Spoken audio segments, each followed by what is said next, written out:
Ang bayaning ama na si Perto Esplago pumanaw ng malunod sa baha matapos magtangkang ilikas ang kanyang pamilya. Ito ang masalimuot na kwento ng pamilyang biktima ng Bagyong Christine mula sa Nabua, Camarines Sur. Bago pumanaw ang 74 na taong gulang na si Tatay Perto, nagawa niyang mailigtas ang kanyang mga mahal sa buhay. Ayon sa anak na si Tintin, sariwa pa sa kanyang alaala ang nangyari sa kanyang tatay. October 22 ng 10 p.m. po, nalaman namin na yung tubig, papasok na po yun ng bahay namin. Nagising po kami. Nag-ready na po kami para yung mga gamit sa labas ay pasok na sa loob para hindi dalhin ng baha. Mga 12 a.m., lagpas tuhod na po yung tubig. Yun na po yung medyo nagpanik na po kami.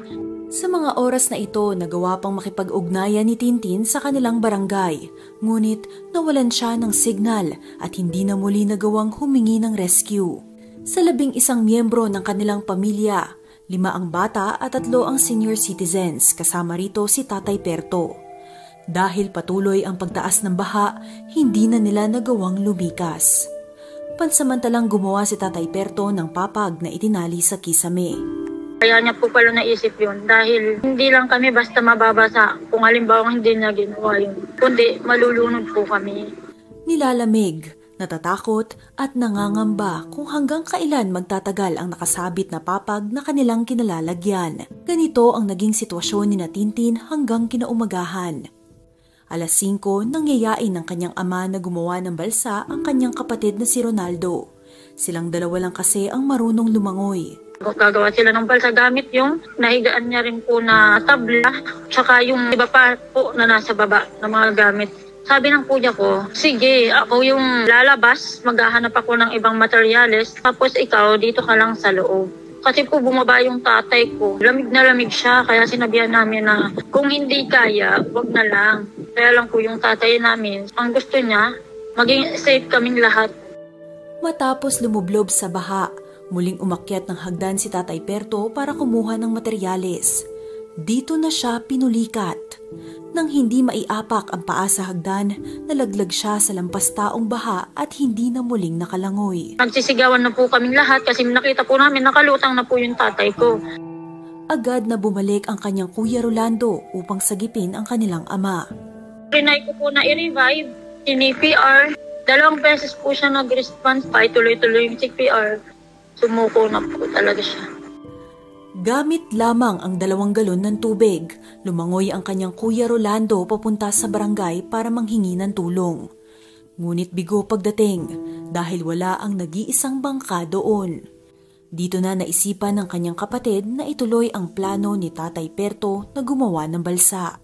Umabot din po ng 3 oras yung paghihintay namin, kaya po hindi na talaga naapan yung tatay namin. May pag-asa pa naman po sana maaagapan kung madaling na-rescue. Pagkatapos po ng 3 oras na paghihintay namin, dumating din yung kapatid ko kasama pa ang 3 katao.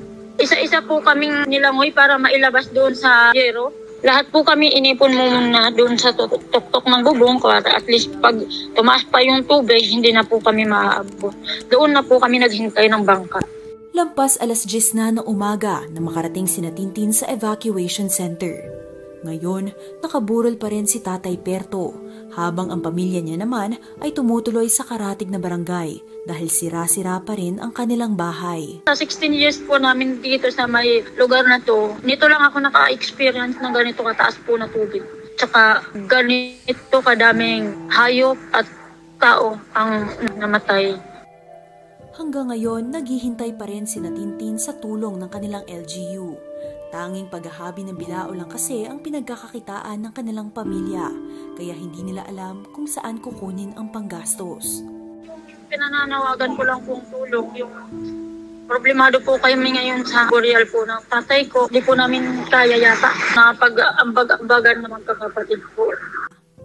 Sa gitna ng trahedya, labis na ipinagmamalaki ni Tintin ang ama. Hanggang sa huling hininga, pinilit pa rin ni Tatay Perto na iligtas ang kanyang pamilya. Talagang iginapang po kami niyan sa hirap. Kahit po isa lang siyang magsasaka, na kaya niya pong bumuhay ng 9 na anak. Tay, hanggang ngayon na wala ka na, alam namin na tinutulungan mo pa rin kami kasi may mga tao na tumutulong sa amin kahit hindi kami kilala. Salamat, Tay. Kulang yung salitang salamat. Para sa mga nais tumulong, maaaring magpadala kay Tintin sa detalyeng makikita sa inyong screen.